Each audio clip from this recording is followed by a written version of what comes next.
오늘 읽은 말씀 가지고 너희 수고가 헛되지 않은 줄 알미라 하는 제목으로 말씀을 좀 나누기 원합니다. 우린 계속해서 고린도전서 말씀으로 은혜를 나누고 있습니다. 몇 차례 말씀드리지만 우리가 읽고 있는 이 고린도전서 15장은 부활장이라고 불리는 장입니다. 지난 3번에 걸쳐서 이 부활장, 이 고린도전서 15장의 말씀을 나눴습니다. 부활이 실제로 존재한다. 누구에게 보이셨고 게바에게 보이셨고 나중에는 나에게 보이셨다. 사도 바울이 그렇게 얘기하잖아요. 그 부활이 실제로 존재한다. 그리고 그 부활을 믿을 때에 어떤 환경에서도 소망을 가질 수 있다는 말씀을 드렸습니다. 그리고 우리에게 있는 그 부활이 얼마나 소중한지를 말씀드렸어요. 당시 그 고린도 교회에 영지주의자들이 들어와서 부활이 없다라고 주장하는 자들이 있었어요. 부활을 소홀히 여깁니다. 근데 그에 반해서 사도 바울은 뭐라 얘기해요? 만약 우리에게 부활이 없다면 우리가 가장 불쌍한 자라고 얘기하고 있습니다. 그 부활이 얼마나 소중한지를 말씀하고 있어요. 그래서 그 부활을 믿기에 지난주에는 나는 날마다 죽노라. 그 부활을 바라보기에 우리의 삶에 있어서 하나님을 위하여 죽음의 길, 부활에 통하여 생명이 있는 자로 죽음을 선포하며 자기 부정을 이룰 수 있다는 거죠. 부활을 통하여 주님의 생명이 있기에 주님 안에서 내가 죽습니다. 나는 날마다 죽습니다라고 고백할 수 있다는 거죠. 저는 우리 모든 성도님들이 이 부활의 소망으로 하나님의 주시는 뜻 가운데 거하는 귀한 믿음의 성도 되시길 주님을 축원합니다. 오늘은 그렇게 부활이 있음으로 말미암아 뭐라고 얘기하냐? 우리의 수고가 헛되지 않다라고 바울이 선언하고 있습니다. 우리 59절 58절 말씀 다시 읽겠습니다. 시작. 그러므로 내 사랑하는 형제들아 견실하며 흔들리지 말고 항상 주의 일에 더욱 힘쓰는 자들이 되라. 이는 너희 수고가 주 안에서 헛되지 않은 줄 알미라. 아멘. 오늘과 다음 주에 걸쳐서 2번에 걸쳐서 우리 수고가 헛되지 않는다 이런 이 바울의 선언이 어떤 의미인지를 좀 살펴보기 원하는데요. 먼저 오늘 말씀처럼 우리 교회 모든 성도님들이 주님을 위하여 견실하여 흔들리지 않고 힘쓰고 수고한 그 열매를 거두는 복된 인생 되시길 주님의 이름으로 축원합니다. 우리의 수고가 절대 헛되지 않습니다. 왜?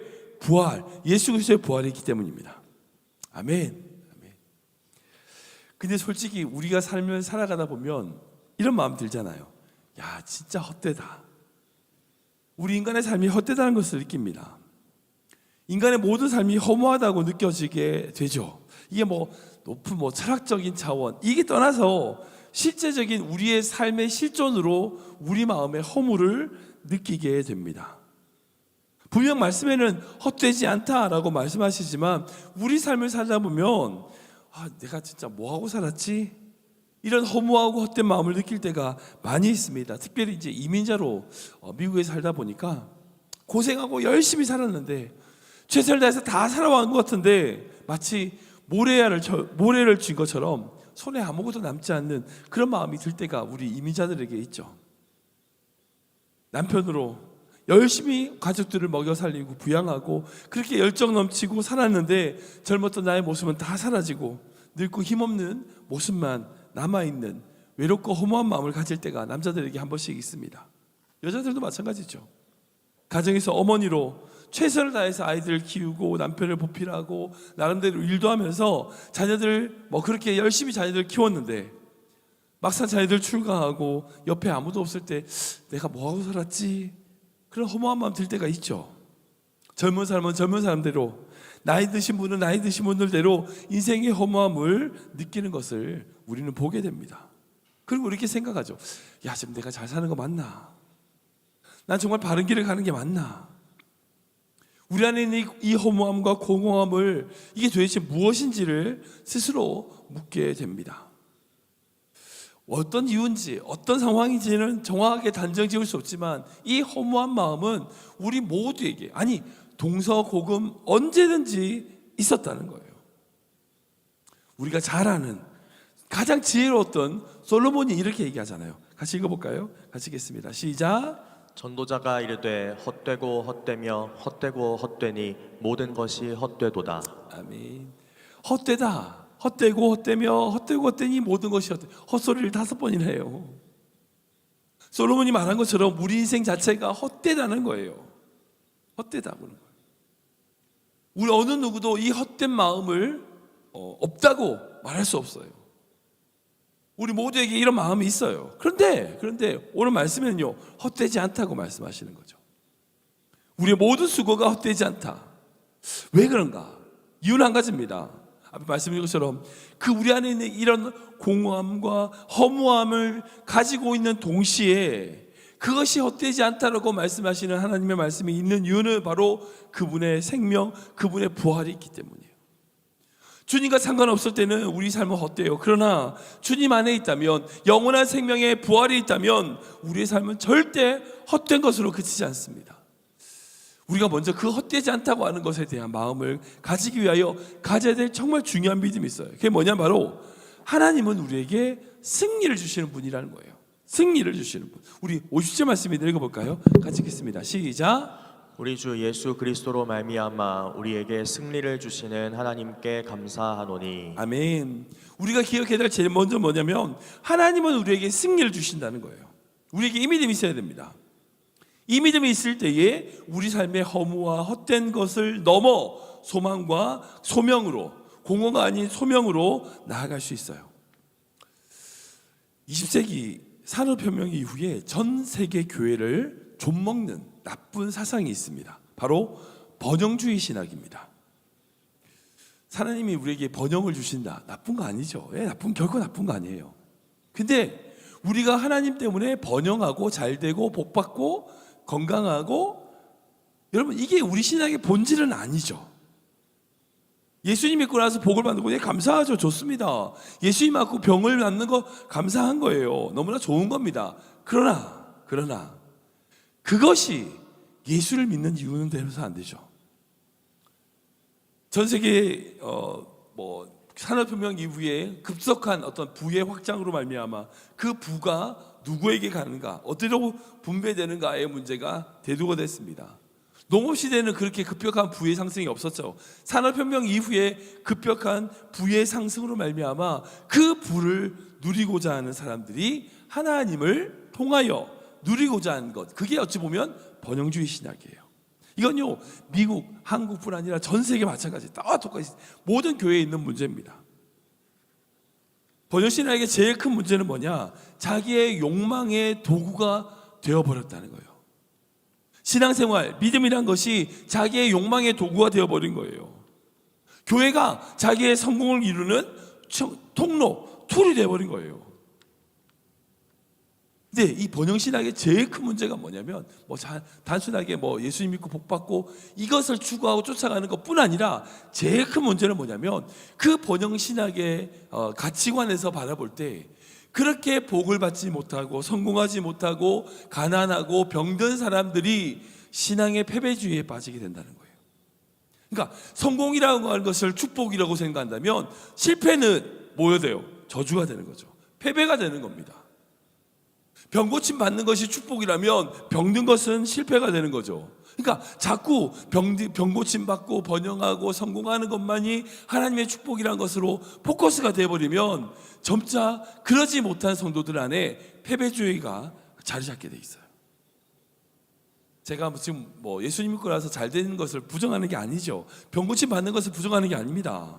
그게 잘못된 게 아니라 그 번영신학이라고 하는 그 신학으로 말미암아 그렇게 되지 못하는 소외받는 자들이 패배주의에 사로잡히게 된다는 거예요. 여러분, 번영신학에서 말하는 승리, 그렇게 잘 되고 그렇게 돈 벌고 병고침 받는 그 모든 것, 그것만이 승리가 아니에요. 승리가 아니에요. 제가 얼마 전에도 얘기했던 것 같은데 제가 좋아하는 찬양 중에 승리라고 하는 찬양이 있습니다. 우리 박시삼의 아들이 승리인데 그 가사를 보면 이렇게 적혀 있거든요. 승리가 무엇인 줄 아는가? 제가 오늘 목이 안 좋아서 부르면 좋겠지만 못 부르겠네요. 하고 싶은 말, 그 많고 많은 말 힘겹게 억누르고 오직 주께서만 말씀하게 하는 것, 그것이 승리라네. 결과가 어떠해도 주님만 빛나시고 주님 평안 내 안에 있으면 그것이 바로 승리라. 여러분, 이게 진짜 중요한 메시지예요. 여러분, 결과가 승리가 아니에요. 결과가 승리가 아닙니다. 끊임없이 사단은 결과를 추구하게 만들어요. 야, 그거 받아야 이기는 거야. 그래서 오늘 말씀도 이렇게 얘기하잖아요. 이 55절 말씀 볼까요? 시작. 사망아 너의 승리가 어디 있느냐? 사망아 네가 쏘는 것이 어디 있느냐? 예. 하나님 안에서 승리를 보지 못하고 세상의 승리만 계속 찾게 만드는 거예요. 너의 승리가 어디 있느냐? 너의 승리가 어디 있느냐? 번영주의에 말하는 그런 모든 성공과 병고침과 그 모든 것들만 승리라고 생각한다면 여러분, 그러지 못한 자들은 패배가 되는 거잖아요. 아니라고요. 결과가 승리가 아니라고요. 주님이 내 안에 사시고 그분과 동행하며 그분만 높여진다면 내가 어떤 존재가 된다 할지라도 그것이 승리라는 거예요. 왜 인생을 허무하다고 판단합니까? 그 판단의 근거는요, 우리가 이뤄놓았던 성공, 어떤 인간적인 성공이나 인간적인 승리가 없기 때문이라 생각하는 거예요. 아니요. 하나님 우리에게 승리를 주시는 분입니다. 인간이 보기에는 실패이나 하나님은 승리라고 말씀하신다는 거예요. 인간의 관점이 아니라 하나님의 관점으로 우리 삶을 다시 볼 때에 우리는 승리를 누리는 자가 될 수 있어요. 적어도 여러분들, 하나님의 생각은 우리 생각보다 높으십니다. 크신 분이에요. 우리가 보지 못하는 승리를 보시는 분이 우리 하나님이라는 거예요. 우리 로마서 말씀 볼까요? 같이 읽겠습니다. 시작. 우리가 알거니와 하나님을 사랑하는 자 곧 그의 뜻대로 부르심을 입은 자들에게는 모든 것이 합력하여 선을 이루느니라. 아멘. 모든 것을 합력하여 선을 이루시는 하나님. 여기서 말하는 모든 것에는 뭐가 될까요? 우리의 성공이 포함되죠. 예, 맞습니다. 그러나 우리의 실패와 우리의 실수와 그리고 또한 우리의 수치도 포함된 모든 것이에요. 하나님은 우리의 그 모든 것을 통하여 승리, 선을 이루시는 분이라는 거예요. 여러분 그걸 믿으시기 바랍니다. 이게 승리예요. 이것이 승리란 겁니다. 모든 인간에게는요, 역경과 좌절이 있죠. 그러나 그 환경에서도 주님의 신실하심을 믿고 그분의 인도하심을 구하며 살아가는 것, 여러분 그 자체가 승리가 되는 거예요. 우리의 문제보다 더 크신 하나님, 우리의 모든 문제를 해결하시는 그 하나님을 믿고 바라보시기 바랍니다. 그리고 우리에게 주어진 하루하루의 삶에서 그 주님의 마음을 가지고 선한 싸움을 싸워 나간다면 여러분 그것이 바로 하나님의 승리를 누리는 삶이라는 거예요. 말씀 정리하겠습니다. 고린도 교회 안에는요, 신앙의 허무주의가 생겨난 것 같습니다. 이거 해본들 뭐하냐? 달라지는 게 있어? 아니 무슨 소용이 있어? 아이 내가 신앙생활 했는데 헛살았네. 야 헛된 했구나. 그런 마음이 있었던 것 같아요. 근데 그때 하나님 분명히 말씀하세요. 너희 수고가 결코 헛되지 않다. 그 이유가 무엇입니까? 우리가 생각하는 승리를 생각하면 헛되죠. 그러나 그렇지 않다는 거예요. 세상에서 주는 승리가 아니라 하나님이 주시는 승리가 있기 때문이라는 거예요. 사실 여러분, 만약 여러분들 가운데 어떤 힘든 상황이 생겼어요. 몇 달 지나도 해결되지 않아요. 그때 우리는 어떻게 해야 됩니까? 마음에 분이 생겨요. 누가 자꾸 미워. 더 안 좋은 생각이 들어요. 그때 우리는 어떻게 해야 됩니까? 병에 걸렸어요. 의사가 이상하대요. 아니 우리 자녀가 문제가 생겼어요. 그때 우리 어떻게 해야 됩니까? 어떤 환경에 의지할 것 하나도 없어요. 그런 상태가 되어버렸어요. 그때 우리 어떻게 해야 됩니까? 그럴 때는요, 인간은 계속 어떻게 생각하냐면 더 최악의 상황을 상상해요. 이렇게 되면 어떡하나 저렇게 되면 어떡하나. 다른 여러분, 그때 그 순간에 여러분들의 믿음을 작동시키셔야 돼요. 내가 원하는 모양대로 이루어질 것이라고 하는 주장을 하는 것이 아니라, 그런 믿음이 아니라 하나님 내 모든 삶을 주님 손에 맡깁니다. 주님이 주시는 승리를 누리게 하여 주시옵소서. 이 고백하시는 여러분 되시길 축원합니다. 내가 하는 방법보다요 하나님이 이루시는 것이 더 좋습니다. 인간적으로 보기에 실패 같아도 아니요, 결코 그렇지 않아요. 주님 안에서는 모든 것을 합력하여 선을 이루시는 그 하나님을 신실하게 믿고 나아간다면 우리의 삶의 한 걸음 한 걸음이 비록 가시밭길일지라도 주님과 함께하는, 주님의 은혜 가운데 거하는, 사망의 음침한 골짜기라도 주님의 손길로, 주의 지팡이와 막대기로 함께 하시는 하나님의 축복의 길임을 여러분 믿으시기 바랍니다. 그 믿음으로 살아간다면 우리는 결코 헛되지 않습니다.